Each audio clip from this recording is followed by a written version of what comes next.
Bonjour, ici Vincent Dafiliz. Nouvelle vidéo pour vous montrer cette fois comment après un tableau de prix classique, on peut construire un tableau de prix multi-onglet. C'est une question qui m'a été adressée. On peut le faire en effet très facilement avec Affiliz. Donc pour ça, on va dans Créer du affilié. On va mettre pour la repérer test iPhone multi-onglet pour s'y retrouver. Et on va partir par exemple sur notre iPhone 14. On va mettre un filtre de prix pour éliminer toutes les coques. Donc là, par exemple, on a la version noire. On veut donc un tableau. Et dans ce premier onglet, on mettra donc tous les iPhone 14 noirs. On modifie le titre pour les appeler Apple iPhone 14. Donc premier onglet noir. Et deuxième onglet, on a la version mauve. Et le mauve, tout simplement, on le glisse en dessous, ce qui va nous donner ce deuxième onglet.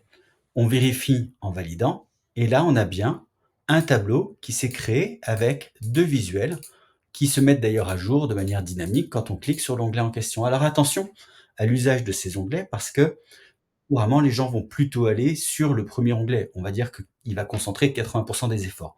Donc une meilleure manière de faire encore serait, je trouve, de reprendre notre requête Apple iPhone 14, on remet notre filtre de prix, et vous voyez ici les deux versions qui sont utilisées dans les onglets, on a un petit détrompeur vert qui est ajouté.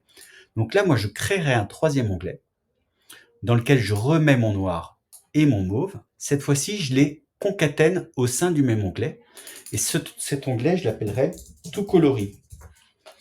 Et cet onglet tout coloris, je le déplace en premier onglet. Donc là, dans cet onglet, on aurait maintenant tout coloris, ce qui permet de s'assurer que le prix le plus bas, tout coloris confondu, serait bien sur le premier onglet. Puis après, on a les prix selon chaque version. Et on peut modifier ainsi et rajouter autant de versions qu'on le souhaite, avec encore d'autres coloris, comme par exemple cette lumière stellaire, qu'on va venir coller encore dans un nouvel onglet en dessous. Et qu'on peut remettre également dans le tout premier onglet avec les autres, donc il sera dans tout coloris et lumière stellaire. Voilà, c'est comme ça qu'on procède pour faire des tableaux multi-onglets avec, je le répète quand même, faites attention, les efforts, les lecteurs se concentreront généralement sur le premier onglet qui concentrera beaucoup des clics de toute façon.